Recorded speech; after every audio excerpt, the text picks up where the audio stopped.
Olá, parte 19 do livro Na Hora do Adeus, capítulo 38. 2 casos de orientação à dignidade de um médium. E assim, Jansen nos levou até um auditório onde vários companheiros falavam sobre doenças nervosas, o que leva o ser a sofrer a doença do pânico, as depressões, as enfermidades que vêm surgindo na coluna, no nervo ciático, enfim, tudo o que hoje sofre a humanidade. Estava ali pensando, mas nós estamos tratando da hora do adeus. Sérgio, estamos sim, falando para os leitores como proceder depois da partida do ente querido e não é depois da tristeza que vem a dor física. A causa de tantas depressões aparece depois de uma perda, e se nós estamos tratando da partida do encarnado, precisamos também saber o que fazer para o bem-estar dos que ficam. Ah, desculpe-me, Henrico, só agora estou compreendendo. A doutora Jansen nos pediu para alertar os espíritas contra uma corrente no espiritismo que diz que o espírita não pode chorar, que ele tem de ser forte. Uns chegam a dizer que devem até fazer festa porque o encarnado voltou para o lado do Pai. A irmã tem razão, observei. Estamos escrevendo este livro porque ficamos preocupados com algumas orientações que pessoas sem capacidade passam para os irmãos que estão sofrendo.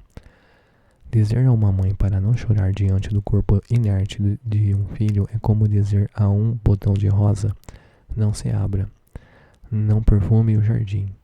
Isso é ir contra as leis da natureza. Quem deseja chorar que o faça, sem gritos, sem revolta, porque conter o choro provoca no corpo uma sobrecarga energética. E os nervos tensos reterão essa energia descontrolada em todo o organismo. Quando a pessoa desejar chorar, já será tarde, a doença já estará instalada, mas dizem que aquele que chora perturba o que partiu.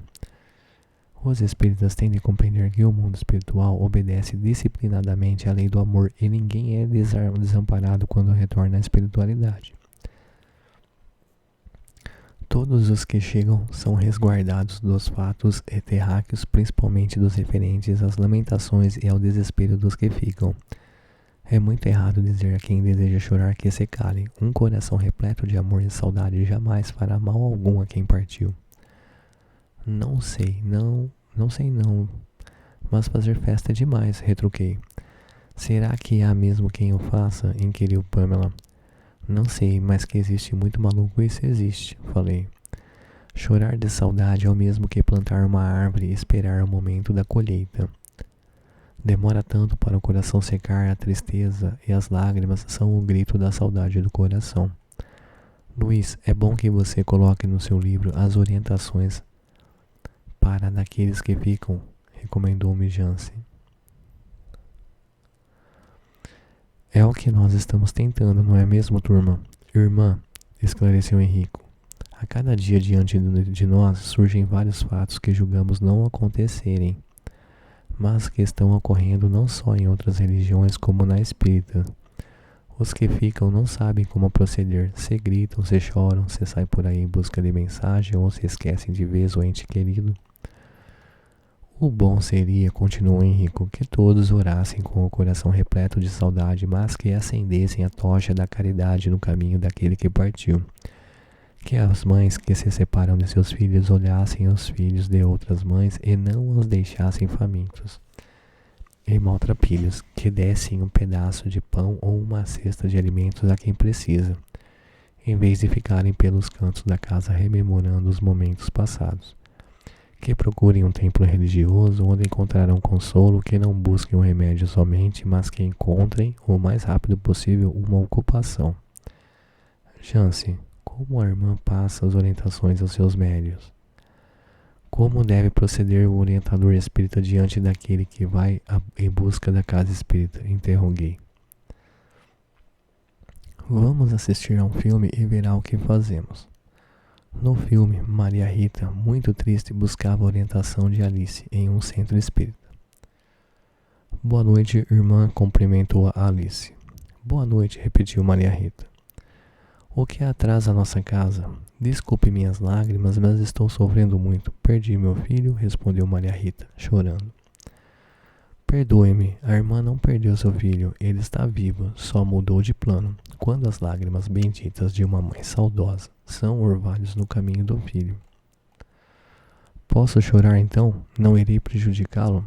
Mãe alguma prejudica o filho com lágrimas da saudade. O que a irmã não deve fazer é blasfemar contra Deus. Muitas pessoas, quando se separam de um ente querido, costumam dizer: por que Deus fez isso comigo? Por que ele matou o meu filho ou o meu esposo? Deus não mata, Maria Rita. Ele apenas deseja que cada filho seu aprenda a lei do amor. Não o prejudico, então, se chorar? Não, minha irmã. Suas lágrimas não vão prejudicar seu filho. Mas muita gente diz que não posso chorar, senão meu filho sofre. Irmã Maria Rita, mandar alguém que está sofrendo parar de sofrer é o mesmo que mandar parar a chuva. Ninguém tem poder bastante para isso. O que a irmã precisa é orar. Só as orações aplacam a saudade e fortalecem a alma. Procure ler alguns livros edificantes e orar o mais que puder. Posso ir ao cemitério levar flores para meu filho? Pode, vá e ore bastante, pedindo a Deus que o fortaleça para que tenha condição de logo procurar trabalho e se libertar do plano físico. Mas eu não quero que ele vá embora, e chorou copiosamente. Mas ele precisa conhecer o mundo espiritual, aprender a ser livre e procurar ajudar os que necessitam. Irmã, meus pais desejam mandar rezar missa para Luiz Alberto. Podem? Claro que pode. Prece nunca é demais e feliz daquele que ora. A doutrina não proíbe, a doutrina espírita é a consolação. Não podemos, ou melhor, não temos o direito de proibir nada. Pois se nós propusermos a seguir o Cristo, devemos seguir os seus passos e os seus exemplos. E ele jamais proibiu algo ou alguém, pois veio a crosta para nos ensinar o caminho da perfeição. Posso acender algumas velinhas no túmulo do Luiz Alberto? Pode, e assim, se assim o desejar. Nós, os espíritas, não acendemos velas. A vela que tentamos fazer brilhar é a da caridade. Agora, se a irmã crê que a vela irá fazer brilhar o caminho do seu filho, que a acenda. O espírita prefere usar o dinheiro das velas na compra de alimentos para os pobres, mas a irmã é que deve escolher a vela ou os alimentos. Querem que eu dê todos os pertences do meu filho? Devo dá-los? Ainda é cedo. Um mês para o espírito desencarnado equivale a minutos. Deixe passar um tempo e depois desfaça-se deles. Eu não quero dar nada do meu filho, pois então conserve-os. Mas não quero prejudicá-lo, e dizem que se eu conservar ele vai sofrer. O seu filho só sofrerá se fez alguém sofrer. O seu filho só sofrerá se fez alguém sofrer. Só se perturbará se a sua consciência o estiver incomodando. Não serão lágrimas, velas, missas ou roupas que levarão o seu filho para as colônias redentoras ou para algum lugar de sofrimento. Eu não quero o meu filho no umbral. O umbral, minha irmã, muitas vezes é escola redentora. Todos temos de passar pelo umbral? Pergunta. Sim, quase todos nós. Uns ficam nos vales do sofrimento porque não desejam trabalhar para evoluir. Outros estão no umbral trabalhando. Meu filho está no umbral? Perguntou, voltando a chorar. Encontra-se em um hospital de uma colônia e a irmã deve agradecer por estar protegido. Mas esse hospital está no umbral? Não posso responder onde o seu filho está internado, se em um hospital de uma colônia que presta serviço nos umbrais, ou se em um hospital bem perto dos encarnados. Explique-me como é isso, por favor. Quando desencarnamos, logo que somos socorridos, levados somos a um posto de socorro ou a um hospital espiritual que paira sobre a nossa cidade. Mas muitas vezes somos transportados do hospital local para a colônia que se afina com as nossas vibrações. A irmã pode me dar uma mensagem de meu filho? Não, não posso, não faço esse trabalho. Existem os médiuns escolhidos para essa tarefa digna, que requer do médium uma vida de renúncia e, mais ainda, de humildade.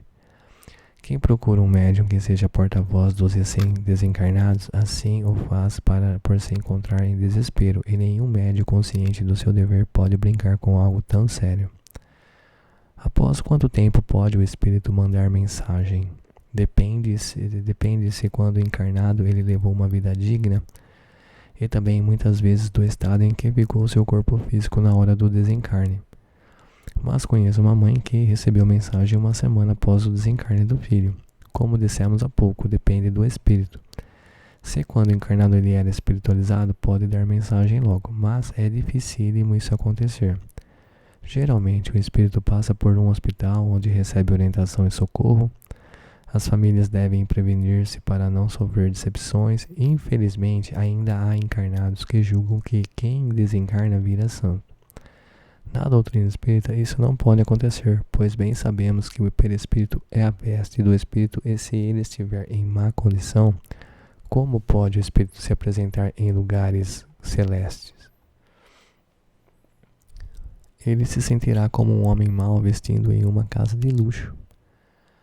Mas o meu filho era um doce de garoto, um santo. Nesse momento, Jansen esclareceu-nos que pela evidência Alice pôde ver como o filho de Maria Rita dera trabalho. Não gostava de estudar, chegava em casa de madrugada, às vezes bêbado e maconhado.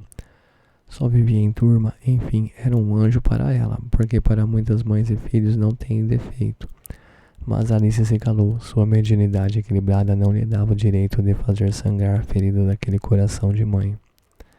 Alice então perguntou a Maria Rita, seu filho tinha algum vício? Não, Deus me livre, às vezes fumava um cigarrinho, mas não era viciado. Beber só uma cervejinha com o pai.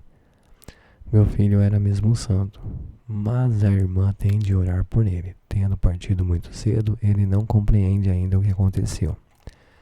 Meu Deus, ele está sofrendo. Irmã, procure estudar a doutrina para melhor compreender o mundo espiritual. O seu filho mudou de plano e está com saudade daqueles que aqui ficaram. E depois ele é um doente espiritual precisando de um remédio, a oração.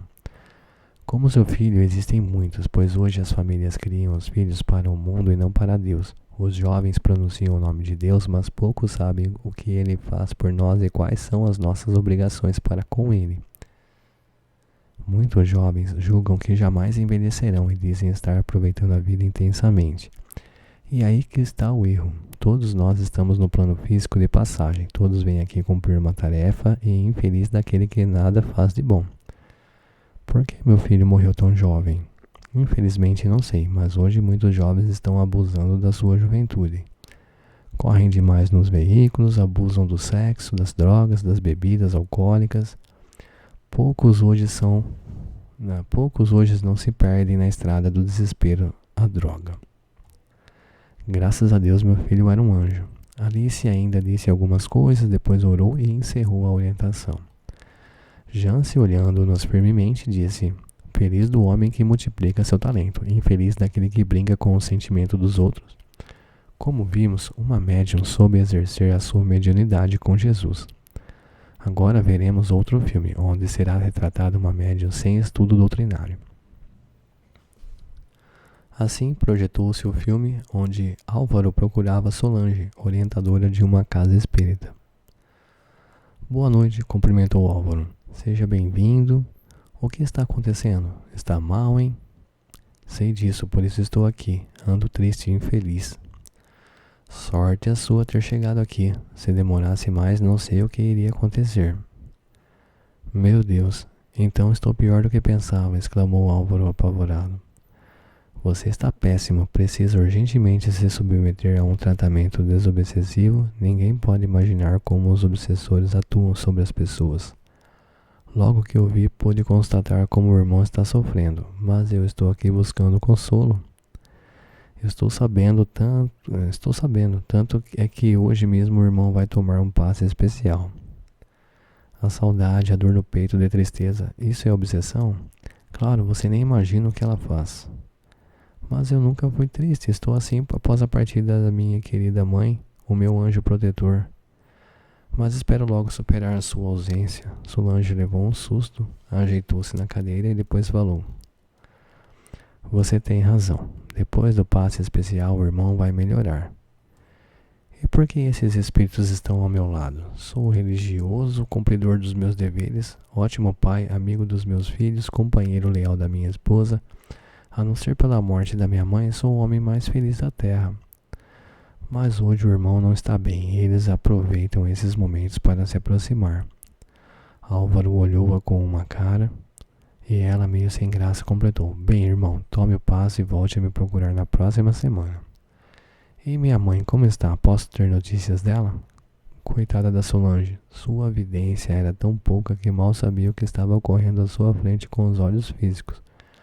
Quanto mais penetrar no mundo espiritual em busca de um desencarnado. Felizmente, o mentor de Álvaro respondeu pelos lábios de Solange. Sua mãe está ótima, manda-lhe dizer que não deseja vê-lo triste. Ela, sorrindo, manda-lhe um beijo de saudade adoçado com o mel do amor. É ela mesmo, ainda bem que está feliz. Ela sempre me falava assim. Se Álvaro estava surpreso, a médium Solange ainda mais. Ela não sabia por que tinha dito aquelas palavras. Despediu-se e Solange, em vez de meditar sobre o que havia ocorrido, dali saiu radiante, pois tinha acertado com Álvaro. Perguntei a Jance, e ela vai continuar nisso até quando, Jance? Hoje o mentor ajudou, e de outras vezes. Esperamos que dali em diante ela tenha procurado falar a verdade ou alguém da casa tenha tomado conhecimento das suas falhas como orientadora. Todos os trabalhadores espíritas têm de se cuidar, pois não é fácil a tarefa de viver no plano físico, mas tudo fazer para não agredir a espiritualidade, como é feito um médium vaidoso e não confiável. Agradecemos a Jance a colaboração recebida e nos despedimos. Abraçado a Henrico, falei rindo. Coitado do Álvaro, se ele não tivesse sido socorrido pelo seu mentor, em vez de consolado, ficaria mais triste. Sérgio, a responsabilidade dos espíritas é tão grande quanto a dos primeiros cristãos. Ao espírita não se concebe erros, pois ele tem condição de buscar a verdade. Os reais trabalhadores estudiosos da doutrina tornam-se apóstolos dignos da palavra de Deus. Mas os vaidosos, os egoístas, os donos da verdade são os insetos que teimam em retardar a colheita. Mas ai daqueles que não respeitarem as leis de Deus. Henrico, por que as pessoas no corpo físico não param para pensar que amanhã será outro dia, que a cada minuto envelhecemos e que existe um ser que a tudo isso comanda? Por que os homens se julgam com o direito de brincar com Deus, desrespeitando seus filhos? Até quando presenciaremos um dito espírita faltando com o seu dever para com o próximo, negando-lhe tudo? Até um pouco de educação, pregando uma doutrina diferente da limpa da doutrina espírita, pregando uma doutrina de líderes, de donos, enfim, de doutores da lei. A doutrina espírita precisa ser apresentada aos não espíritas como nos foi entregue por Allan Kardec, uma doutrina digna para homens que lutam pela dignidade. A doutrina não precisa de quantidade, sim de pessoas que, ao chegarem em uma casa espírita, sintam que algo está mudando dentro delas. Que mesmo vivendo no corpo físico, elas possuam atitudes divinas. Que atitudes são essas? Perguntamos.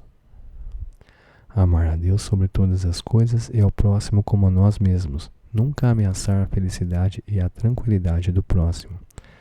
Respeitando-os sempre.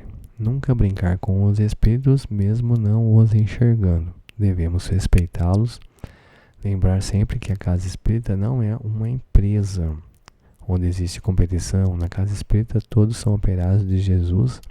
Jamais desejar sobressair-se entre os irmãos de jornada. Jamais mistificar, dizendo-se médium, vidente, audiente, psicógrafo ou que tem todas as mediunidades do mundo. Tentar dar à casa onde frequenta um pouco do seu tempo e do seu amor, sem se tornar apenas um frequentador. Evitar brigar no trânsito com os professores de seus filhos, com os vizinhos, com os empregados e no seu trabalho. Ser um representante da casa a que pertence. Jamais dizer a alguém que ele está sendo obsidiado. Lembrar o que Jesus disse em Mateus capítulo 5, versículo 21 e 22. Ouvistes o que foi dito aos antigos: não matarás, e quem matar será condenado em juízo. Pois eu digo-vos que todo aquele que se irar contra seu irmão será condenado em juízo. E o que chamar raça a seu irmão será condenado no conselho. E o que ele chamar louco será condenado ao fogo da jena. Se Jesus não chamava ninguém de louco, por que um ser repleto de defeitos pode fazê-lo? Chamar alguém de obsidiado é uma falta muito grande, pois o louco vive em um mundo longe da realidade e merece o respeito de todos. Uma pessoa apenas influenciada por um espírito não está louca, está precisando de ajuda espiritual. Os espíritas precisam aprender a lidar com os sofridos. Nem tudo é obsessão, nem tudo é doença espiritual. Um bom espírita fala pouco, mas tem no olhar o carinho e o respeito para com o seu próximo. Henrico, é muito difícil um homem ainda no corpo físico possuir atitudes de grande elevação espiritual. E o que ele está fazendo na casa espírita, Luiz? Ele não é hotel de turismo nem clínica de repouso. As casas espíritas são colégios, faculdades, hospitais de almas, onde o homem tem a oportunidade de se preparar para a vida espiritual. É na casa espírita que se melhora o homem, educando. Se ele não se modificar ao adentrar a doutrina, é lastimável. Porque viu a luz, mas não quis enxergar. Sabemos que uma casa espírita possui boa diretoria pela transformação que nela ocorre. Se os seus frequentadores, mesmo se dizendo espíritas, vivem se drogando, promovendo festas em suas casas, onde o fumo e as bebidas alcoólicas correm à vontade, que nos desculpem, mas espíritas não são. O espírita passa longe de qualquer bebida alcoólica e procura deixar o vício do fumo. Henrico, mas não é proibir demais? Não, Luiz. Na casa de um espírita, os pais têm de dar bons exemplos. E os pais que vivem com copos de cervejas, uísque e cigarros nas mãos, que exemplos estão dando? Achamos que quem ainda gosta do fumo, das bebidas e das drogas deve ficar com uma mão e não tentar servir os dois senhores. Para o senhor só tem pedidos e para a mamão entregam a alma. A casa espírita tem por dever ensinar o homem a não se suicidar e principalmente a não embaraçar as crianças. Dizer-se espírita e não possuir atitudes espíritas é se tornar um falso profeta, e Jesus pacientemente espera que ele se conscientize do chamado. É difícil tornar-se espírita, não é mesmo? Irmão Luiz Sérgio, existe infelizmente uma maioria que nunca buscou um hospital de almas.